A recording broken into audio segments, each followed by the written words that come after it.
हे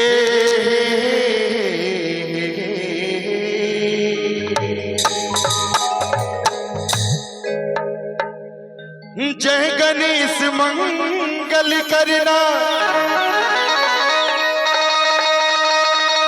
पीखनी हरो गणराज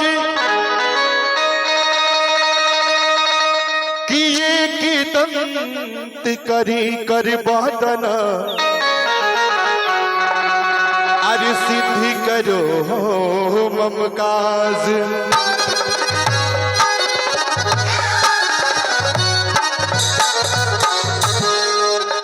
बाबा की ज्योति से नूर मिलता है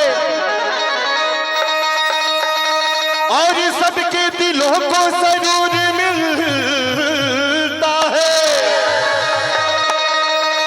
कि जो भी आते हैं बाबा जी तेरे दर पे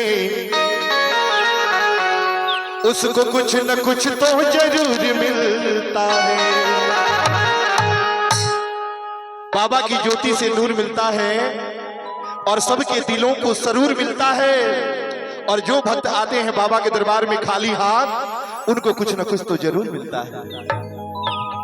आज हम सभी श्री मंगल मूर्ति गणेश पूजा समिति रक्सौल और हर साल की भांति इस साल भी यह प्यारा सा पूजा का आयोजन किया गया और इस साल 11 दिन का पूजा रखा गया। बीच बीच में हम सबों का कार्यक्रम भी चलता रहा। आज का कार्यक्रम यानी अंतिम कार्यक्रम है और आज के इस जागरण कार्यक्रम में हम सबों को रम जाना है और अपने आप को बाबा के चरणों में समर्पित कर देना है। तो भक्त दरबार में आए और बाबा से बोले कि हे बाबा, कल तक मैं जो था वो था, कल तक मैं जो था वो था, लेकिन आज से हम तुम्हारे और तुम हमारे, इस बीच में कोई फासला नहीं है।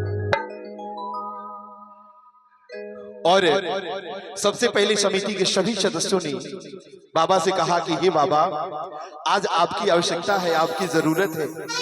अगर आप इस दरबार में नहीं आओगे तो हम सबों के बिगड़ी कामों को कौन बनाएगा। भक्त ने अर्जी लगाया,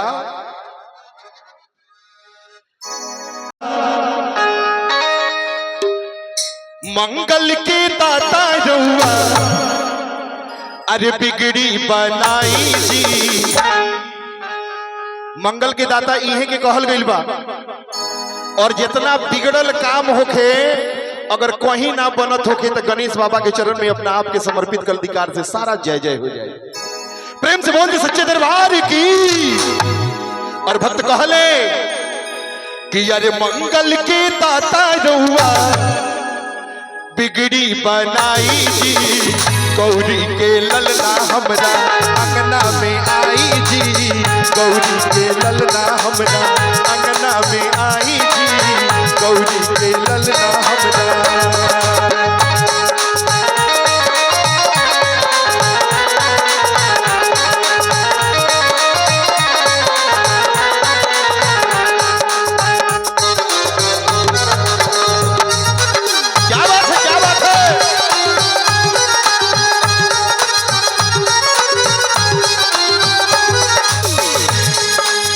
लेकिन भक्त कहले हाँ, सब देवता से पहले रहू में पूजाइले,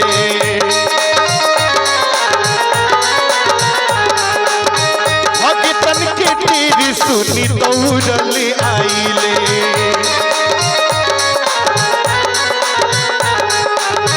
सब देवता से पहले रहू में पूजाइले, भगतन के तेज सुनी दौड़ल आइले। बाबा के सवारी कथी के ह जी? बाबा के सवारी कथी के ह? कथी के ह? हमनी के 5 साल पहले साइकिल पर चलत रहनी जा, ओकरा बाद मोटरसाइकिल किनाई, ओकरा बाद कमांडर जीप चलल, ओकरा बाद मार्शल चलल, टाटा सुमो चलल, बोलोरो चलल, स्कॉर्पियो चलल, एवर न जाने का चलता। लेकिन बाबा के सवारी पहलहू मुसवे रहे, आजो मुसवे बा। बात सही बा? तनका सोचे वाला बात बा कि संगत से गुण होता है, संगत से गुण जात। उहे मूस बाबा के चरण में पड़ रहे आ लोग अगरबत्ती दिखावेला तो वो अगरबत्ती के धुआं मूसवो पर जाला। भैया उहे मूस गांव देहात में धान के सीजन में अगर धान के पसई में निकल जास तो लइका उनकर तुरंते ऑपरेशन कर दिया।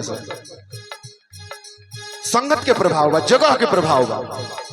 जगह अच्छा चुनब तो फल भी ओकर अच्छा मिली, जगह अगर गलत हो जाई तो फल भी ओकर गलत हो जाई। का नाम बा? जितेंद्र बॉस जी बा। और हमारे जितेंद्र भैया की तरफ से 101 रुपया गणेश भगवान के चरण में दान अर्पित, हमारे तरफ से बहुत बहुत धन्यवाद। और हमारे जितेंद्र भैया कहानी कि बहुत वर्षों के बाद कुछ सच्चा लगा है और इतने लोगों में यही एक बच्चा लगा है। हमने 101 रुपया इसलिए दिया कि आज गणेश बाबा का बात सबसे अच्छा लगा है। मुझ पे सवार हो गए, मुझ पे सवार हो गए बिगड़ी बनाई जी, मुझ पे सवार हो गए बिगड़ी बनाई जी।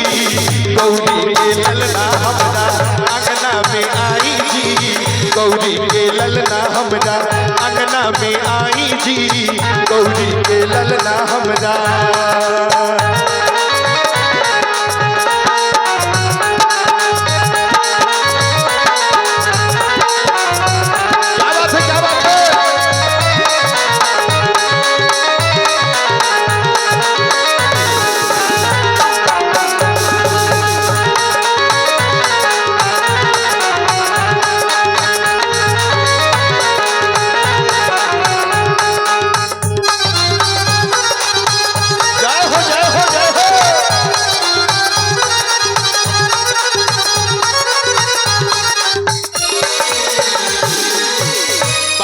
गौरी विशेषता बा, जहाँ रहुआ जाइले धन बरसेला,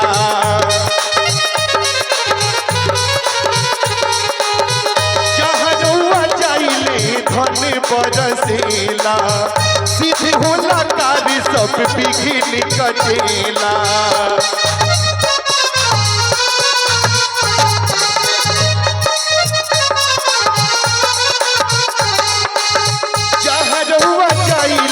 धन बरसेला, सिद्धि होला कार्य सब विघ्न कटेला। सुख लाभ रिद्धि सिद्धि, सुख लाभ रिद्धि सिद्धि संग लेके आई जी, सुख लाभ रिद्धि सिद्धि संग लेके आई जी। गौरी के ललना हमरा अंगना में आई जी, गौरी के ललना हमरा अंगना में आई जी। आसन लगाई जाके, आसन लगाई आके शोभा बढ़ाई जी, आसन लगाई आके शोभा बढ़ाई जी। गौरी के ललना हमरा सुमिरन में आई जी, गौरी के ललना हमरा अंगना में आई जी, गौरी के ललना हमरा अंगना में आई जी, गौरी के ललना हमरा अंगना में आई जी, गौरी के ललना हमरा अंगना में आई जी, गौरी के ललना हमरा। प्रेम से बोलते सच्चे दरबार की जय, आनंद कंद भगवान की जय, अपने अपने माता पिता की जय। क्या बात है, बहुत बढ़िया।